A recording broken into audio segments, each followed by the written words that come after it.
இன்றைய முக்கிய செய்திகள். வாக்காளர் பட்டியல் சிறப்பு தீவிர திருத்தத்தை எதிர்த்து உச்சநீதிமன்றத்தில் வழக்கு. ஸ்டாலின் தலைமையில் நடைபெற்ற அனைத்து கட்சி கூட்டத்தில் தீர்மானம். SIR நடைமுறையை தேர்தல் ஆணையம் கைவிட தலைவர்கள் வலியுறுத்தல். குடியுரிமை திருத்த சட்டத்தை புகுத்துவதற்கான முயற்சி என குற்றச்சாட்டு. ட்ரம்ப் மட்டுமின்றி அம்பானி, அதானியை கண்டும் மோடி அச்சம். பீகார் தேர்தல் பிரச்சாரத்தில் ராகுல் காந்தி கடும் தாக்கு. வங்கக்கடலில் உருவானது புதிய காற்றழுத்த தாழ்வு பகுதி. தமிழ்நாட்டில் அடுத்த 7 நாட்களுக்கு மிதமான மழைக்கு வாய்ப்பு.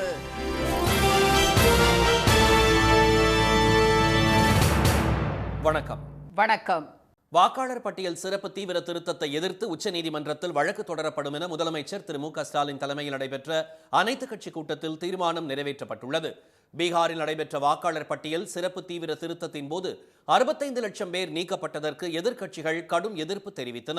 இதனால் உரிய ஆவணங்களை சமர்ப்பிக்கவும் புதிய வாக்காளர்களை சேர்க்கவும் வாய்ப்பு வழங்கப்பட்டது. இறுதி வாக்காளர் பட்டியலில் நீக்கப்பட்டவர்களின் எண்ணிக்கை 47 லட்சமாக குறைந்தது. கர்நாடகா, மகாராஷ்டிரா மாநிலங்களிலும் வாக்கு திருட்டு நடைபெற்றதாக இந்தியா கூட்டணி குற்றம் சாட்டியது. இந்நிலையில் தமிழ்நாடு, புதுச்சேரி, கேரளா, அசாம், மேற்கு வங்கம் உள்பட 12 மாநிலங்களில் சிறப்பு தீவிர திருத்தம் மேற்கொள்ளப்பட உள்ளதாக தேர்தல் ஆணையம் அறிவித்துள்ளது. இதற்காக தமிழ்நாட்டில் வீடு வீடாக ஆய்வு மேற்கொள்ளும் பணி நாளை மறுநாள் தொடங்க உள்ளது. இந்நிலையில் சிறப்பு தீவிர திருத்த விவகாரம் தொடர்பாக திரு ஸ்டாலின் தலைமையில் சென்னையில் இன்று அனைத்து கட்சி கூட்டம் நடைபெற்றது. இதில் காங்கிரஸ், மதிமுக, விசிக, இந்திய கம்யூனிஸ்ட், மார்க்சிஸ்ட் கம்யூனிஸ்ட், மக்கள் நீதி மய்யம், திராவிடர் கழகம், தவாக உள்ளிட்ட 40க்கும் மேற்பட்ட அரசியல் கட்சிகள் மற்றும் இயக்கங்களின் தலைவர்கள் பங்கேற்றனர். தேர்தல் நேரத்தில் சிறப்பு தீவிர திருத்தம் மேற்கொள்ள கூட்டத்தில் கடும் எதிர்ப்பு தெரிவிக்கப்பட்டது. இந்த நடவடிக்கை உண்மையான வாக்காளர்களை நீக்கும் சதி என்று திரு ஸ்டாலின் குற்றம் சாட்டினார். ஜனநாயகத்தோட உடலும் உயிரும் வாக்குரிமை தான். வாக்காளர்களுடைய வாக்குரிமைக்கு அச்சுறுத்தல் வந்திருக்கு. அத்தகைய அச்சுறுத்தலை தடுக்க வேண்டியது ஜனநாயக சக்திகளான நம்முடைய கடமை. தேர்தல் ஆணையத்தின் நடவடிக்கைக்கு எதிராக தமிழ்நாடு எதிர்ப்பை வெளிப்படுத்த வேண்டியது அவசியம் என்று திரு ஸ்டாலின் குறிப்பிட்டார். சிறப்பு தீவிர திருத்தம் மேற்கொள்ள உரிய அவகாசம் அளிப்பதுடன் தேர்தல் காலத்தை தவிர்த்து பதற்றமில்லாத சூழலில் மேற்கொள்ளப்பட வேண்டும் என்று அவர் வலியுறுத்தினார். இதைத் தொடர்ந்து தமிழ்நாட்டில் சிறப்பு தீவிர திருத்தத்தை தேர்தல் ஆணையம் நிறுத்தி வைக்காவிட்டால் அனைத்து கட்சிகளின் சார்பில் உச்சநீதிமன்றத்தில் வழக்கு தொடரப்படும் என்று தீர்மானம் நிறைவேற்றப்பட்டது. சிறப்பு தீவிர திருத்தம் ஜனநாயக விரோதமானது என்றும் மத்திய அரசின் கைப்பாவையாக தேர்தல் ஆணையம் செயல்பட்டு வருகிறது என்றும் தீர்மானத்தில் குறிப்பிடப்பட்டுள்ளது.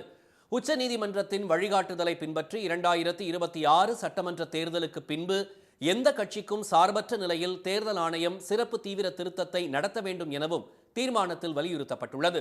பின்னர் தமது எக்ஸ் வலைதள பதிவில் சிறப்பு தீவிர திருத்தத்திற்கு எதிராக ஒன்றிணைந்து குரல் கொடுப்பது அனைத்து கட்சிகளின் கடமை என்று குறிப்பிட்டுள்ள முதலமைச்சர் இக்கூட்டத்தில் பங்கேற்ற 49 அரசியல் கட்சிகளின் தலைவர்களுக்கு நன்றி தெரிவித்துக் கொண்டுள்ளார்.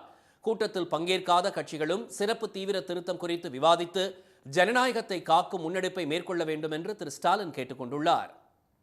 வாக்காளர் பட்டியல் சிறப்பு தீவிர திருத்தத்தை தேர்தல் ஆணையம் கைவிட வேண்டும் என்று தலைவர்கள் வலியுறுத்தியுள்ளனர்.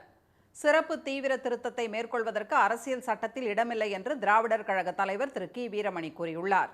ஸ்பெஷல் இன்டென்சிவ் ரிவிஷன் என்று சொல்வதற்கு அரசியல் சட்டத்தில் இடமில்லை. அரசியல் சட்டப்படி இங்கே தேர்தல் ஆணையம் செய்ய இடமில்லை. எப்படி என்று சொன்னால் தனியே ஒன்று சொல்லலாமே தவிர ஒட்டுமொத்தமாக எல்லா மாநிலங்களுக்கும் தமிழ்நாடு முழுக்க ஒரே தடவையிலே இப்படி செய்யலாம் என்பதற்கு இடமில்லை. தமிழ்நாட்டில் பீகார் உள்ளிட்ட பிற மாநிலத்தவருக்கு வாக்குரிமை அளிப்பது தவறான நடைமுறையாக அமைந்துவிடும் என்று மதிமுக பொதுச் செயலாளர் திரு வைகோ எச்சரித்துள்ளார்.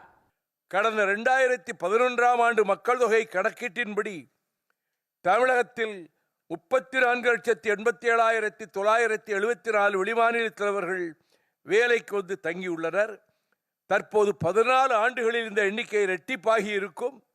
இந்நிலையில் நாடு முழுவதும் சிறப்பு தீவிர வாக்காளர் பட்டியல் திருத்தப்பணிகள் முடிந்துவிட்டால் தமிழகத்தில் தற்போதுள்ள வெளிமாநிலத்தைச் சேர்ந்த சுமார் 75 லட்சம் பேர் தமிழக வாக்காளர் பட்டியலிலே பெயர் சேர்த்து வாக்களிக்கும் ஒரு அபாயகரமான நிலை உருவாகலாம். தமிழ்நாட்டில் உங்களுடைய குடியுரிமை சான்றிதழை கொடு என்றால் என்னாலேயே கொடுக்க முடியாது. அதை உச்சநீதிமன்ற நீதிபதியே சொல்லியிருக்கார். என்கிட்ட கேட்டிங்கன்னா நான் நேஷனல் சிட்டிசன்ஷிப் கொடுக்க முடியும், என்கிட்ட என்ன ஆவணம் இருக்குது, எங்கள் அப்பாவுக்கு எங்கே இருக்குது, எங்கள் தாத்தாவுக்கு எங்கே இருக்குன்னு கேட்டிருக்காரு. மத்திய பாஜக அரசு குடியுரிமை திருத்த சட்டத்தை நடைமுறைப்படுத்தும் முயற்சியாகவே தேர்தல் ஆணையம் மூலம் வாக்காளர் பட்டியல் சிறப்பு தீவிர திருத்தத்தை கொண்டு வருவதாக விசிக தலைவர் திரு தொல் திருமாவளவன் குற்றம் சாட்டியுள்ளார். குடியுரிமையை உறுதிப்படுத்துவதற்கான ஒரு ஏற்பாடு.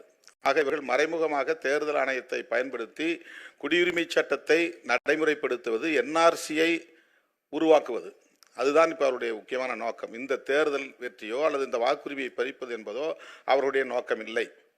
அவர்களின் இறுதி இலக்கை அறிவிப்பதற்கு என்ஆர்சி தேவைப்படுகிறது. என்ஆர்சியை நடைமுறைப்படுத்துவதற்கு இந்த தேர்தல் ஆணையத்தை பயன்படுத்துகிறார்கள்.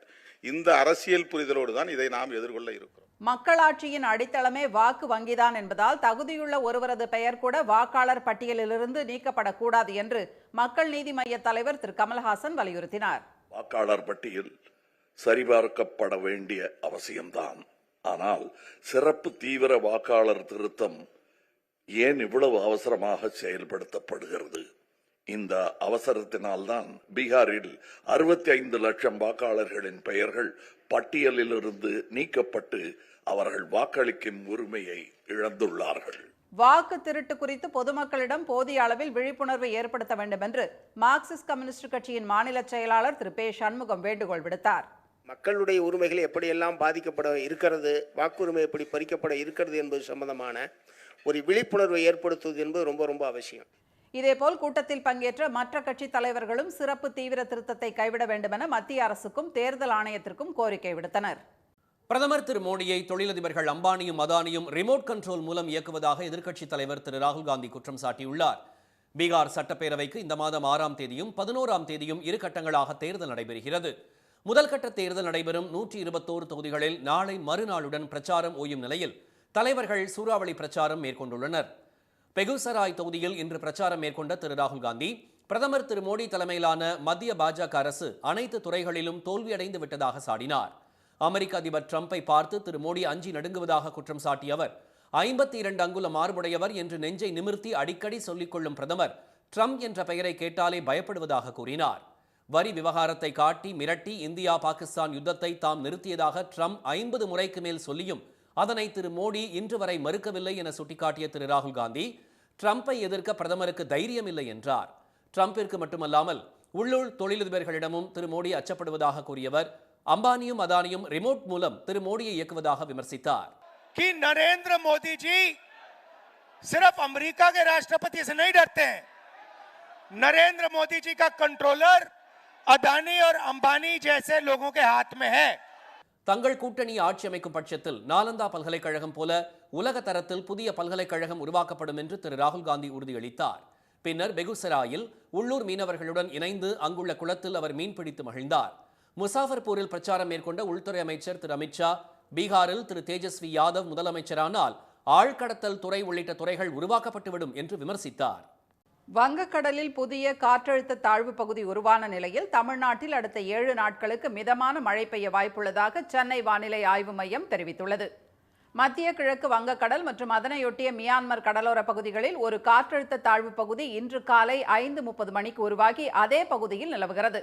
இது வடக்கு வடமேற்கு திசையில் நகர்ந்து மியான்மர் மற்றும் வங்கதேச கடற்கரையை ஒட்டி நகரக்கூடும் என வானிலை மையம் கணித்துள்ளது.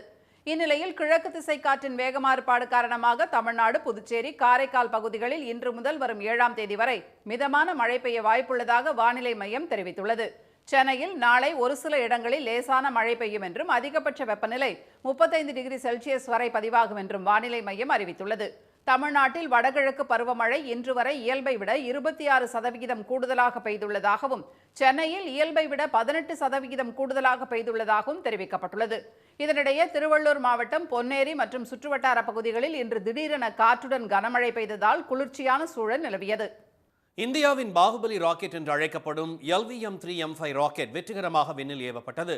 4410 கிலோ எடை கொண்ட பிரம்மாண்டமான தகவல் தொடர்பு செயற்கைக்கோளான CMS-03I தாங்கிச் செல்லும் இந்த ராக்கெட்டின் கவுண்ட் டவுன் நேற்று மாலை 5:30 மணிக்கு தொடங்கியது.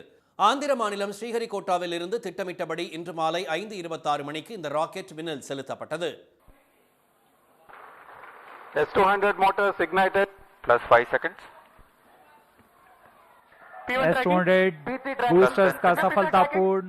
பூமியில் இருந்து புறப்பட்ட 16வது நிமிடத்தில் செயற்கைக்கோளை அதன் சுற்றுவட்ட பாதையில் வெற்றிகரமாக நிலைநிறுத்தியது LVM-3 ராக்கெட்.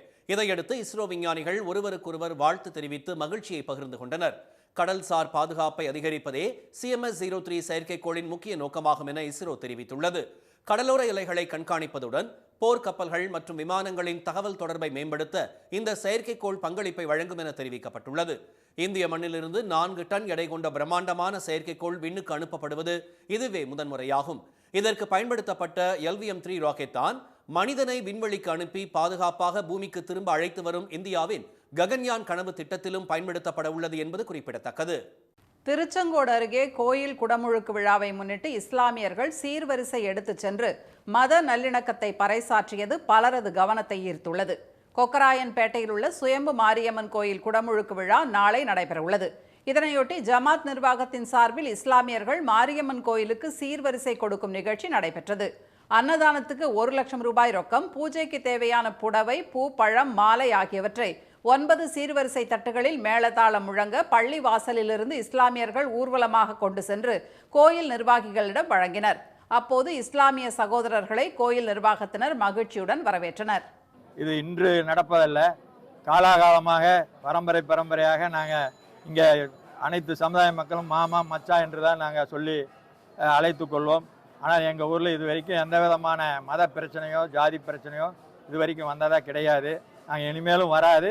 எப்பவும் நாங்கள் இதே மாதிரி காலத்திற்கும் இப்படியே எங்களுடைய இது தொடர். மாரியம்மன் கும்பாபிஷேகத்தை முன்னிட்டு இஸ்லாமியர் பொதுமக்கள் அனைவரும், நண்பர்கள், மாமன், மச்சான், தங்கை, அக்கா, அண்ணன், தம்பி அனைவரும் சீருடன் வந்து எங்கள் கும்பாபிஷேகத்தை சிறப்பித்திருக்க மிக்க மகிழ்ச்சி.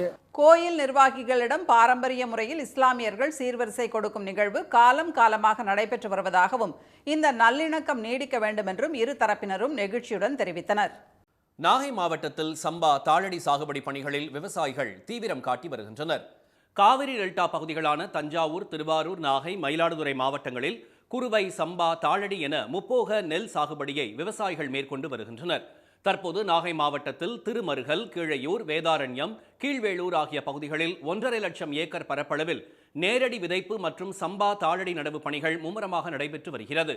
அண்மையில் பெய்த கனமழையால் குறுவை சாகுபடி பணிகள் பாதிக்கப்பட்ட நிலையில் தற்போது மழை ஓய்ந்திருப்பதால் சம்பா தாளடி பணிகளை தீவிரமாக மேற்கொண்டு வருவதாக விவசாயிகள் தெரிவித்துள்ளனர். கனமழை பயங்கரமாக பெஞ்சுது. எங்களுக்கு குருவை பூரா சாகுபடி பண்ணியிருந்தோம். எல்லா இடத்துலையும் சாஞ்சி போய் முளைச்சி போய் வெயில் இல்லாமல் கஷ்டப்பட்டு கொண்டு போய் இந்த சென்டரில் கொண்டு வச்சு இப்போ தான் கொஞ்சம் கொஞ்சமாக போட்டுக்கிட்டு இருக்கிறோம். எங்களுக்கு வேலை வாய்ப்பு இல்லாமல் இருந்துச்சு. இப்போ பார்த்திங்கன்னா ஒரு 4 நாளாகவே வெயில் அடிக்குது. நல்லா வெயில் அடித்த பிறகு தண்ணி பூரா எங்கே பார்த்தாலும் வடிஞ்சு போச்சு. வடிஞ்ச பிறகு பார்த்திங்கன்னா சம்பாலாம் நடவு நட்டுக்கிட்டு இருந்தோம். இப்போ தாளடி நடவும் எங்கே பார்த்தாலும் நடந்துகிட்டு இருக்குது. தண்ணியும் இருக்குது. இப்போ வேலை எங்களுக்கு ஓரளவு கிடைக்குது.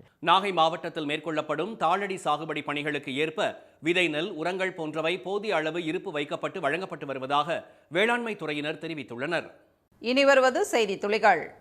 ஆந்திராவில் போலி மதுபான வழக்கு தொடர்பாக அம்மாநில முன்னாள் அமைச்சரும் OSR காங்கிரஸ் தலைவர்களில் ஒருவருமான திரு ஜோகி ரமேஷ் கைது செய்யப்பட்டுள்ளார். இந்த விவகாரத்தில் ஏற்கனவே கைது செய்யப்பட்ட முக்கிய குற்றவாளி ஜனார்தன் ராவ் அளித்த வாக்குமூலம் மற்றும் பிற ஆதாரங்களின் அடிப்படையில் திரு ஜோகியிடம் சிறப்பு புலனாய்வு பிரிவு அதிகாரிகள் விசாரணை நடத்தி வருகின்றனர். வைகை அணையிலிருந்து சிவகங்கை மாவட்டத்தின் 2ஆம் பூர்வீக பாசன பகுதி நிலங்களுக்காக வினாடிக்கு 2000 கன அடி தண்ணீர் திறக்கப்பட்டுள்ளது. இதன் மூலம் சிவகங்கை மாவட்டத்தில் உள்ள 100க்கும் மேற்பட்ட கண்மாய்கள் உள்ளிட்ட குடிநீர் ஆதாரங்கள் நிரம்பும் என்று தெரிவித்துள்ள நீர்வளத்துறை அதிகாரிகள், அந்த மாவட்டத்தில் மட்டும் 45,000க்கும் அதிகமான ஏக்கர் விவசாய நிலங்கள் பாசன வசதி பெறும் என்றும் கூறினர். 5 நாட்களுக்கு 772 மில்லியன் கன அடி தண்ணீர் திறக்கப்படுவதால் தேனி, திண்டுக்கல், மதுரை, சிவகங்கை மாவட்ட கரையோர மக்களுக்கு வெள்ள அபாய எச்சரிக்கை விடுக்கப்பட்டுள்ளது. கச்சத்தீவு அருகே தங்களை மீன்பிடிக்க விடாமல் இலங்கை கடற்படையினர் தடுத்து நிறுத்தி துப்பாக்கி முனையில் விரட்டி அடித்ததாக ராமேஸ்வரம் மீனவர்கள் குற்றம் சாட்டியுள்ளனர்.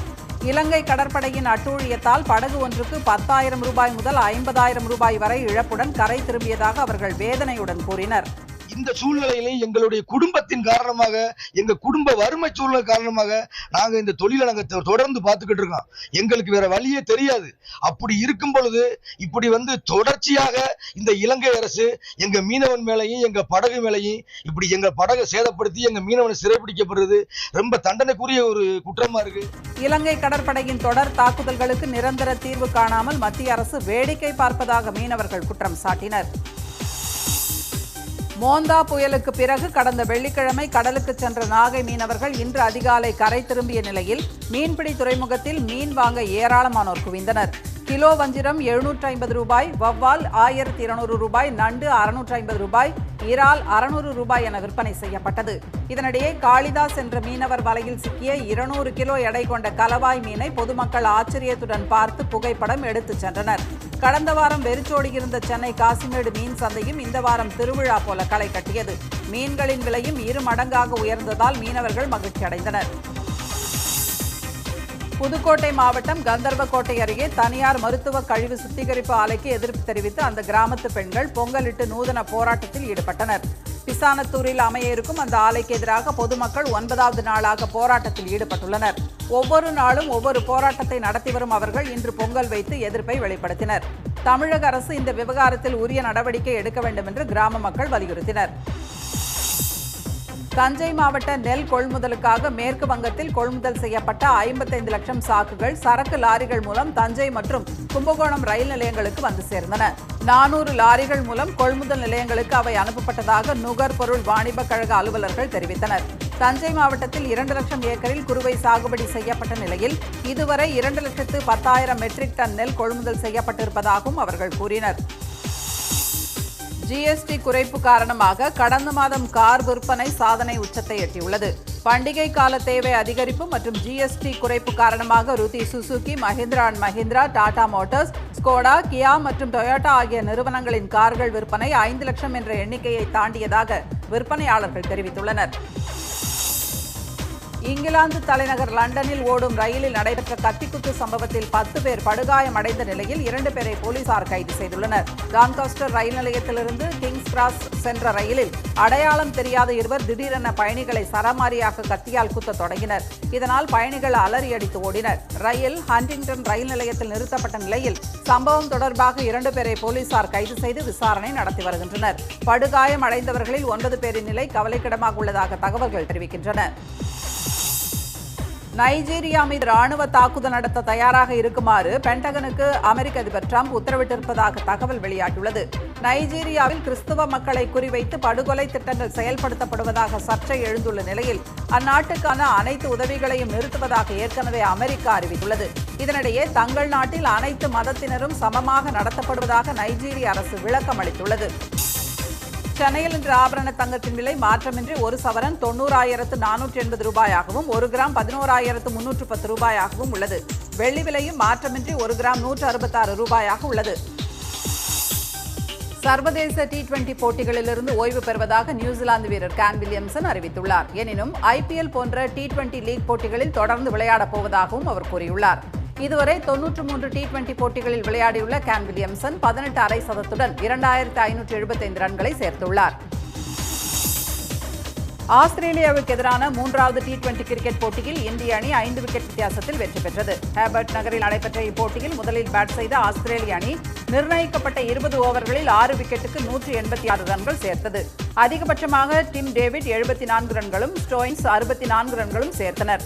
187 ரன்களை இலக்காக கொண்டு பின்னர் பேட் செய்த இந்திய அணி 18.3 ஓவரில் இலக்கை எட்டி அபார வெற்றி பெற்றது. ஆல்ரவுண்டர் வாஷிங்டன் சுந்தர் 23 பந்துகளில் 49 ரன்கள் விளாசியது இந்திய அணியின் வெற்றிக்கு பெரிதும் உதவிகரமாக அமைந்தது. மீண்டும் இன்றைய முக்கிய செய்திகள். வாக்காளர் பட்டியல் சிறப்பு தீவிர திருத்தத்தை எதிர்த்து உச்சநீதிமன்றத்தில் வழக்கு தொடரப்படும் என முதலமைச்சர் ஸ்டாலின் தலைமையில் நடைபெற்ற அனைத்துக் கட்சி கூட்டத்தில் தீர்மானம் நிறைவேற்றப்பட்டுள்ளது. வாக்காளர் பட்டியல் சிறப்பு தீவிர திருத்தத்தை தேர்தல் ஆணையம் கைவிட வேண்டும் என்று தலைவர்கள் வலியுறுத்தியுள்ளனர். பிரதமர் மோடியை தொழிலதிபர்கள் அம்பானியும் அதானியும் ரிமோட் கண்ட்ரோல் மூலம் இயக்குவதாக எதிர்க்கட்சித் தலைவர் ராகுல் காந்தி குற்றம் சாட்டியுள்ளார். இத்துடன் இந்த செய்திகள் நிறைவடைந்தன. மீண்டும் சன் டிவியில் செய்திகள் காலை 7:30 மணிக்கு. செய்திகளை உடனுக்குடன் தெரிந்து கொள்ள QR கோடை ஸ்கேன் செய்து சன் நியூஸ் வாட்ஸ்அப் சேனலில் இணைந்திருங்கள். வணக்கம். வணக்கம்.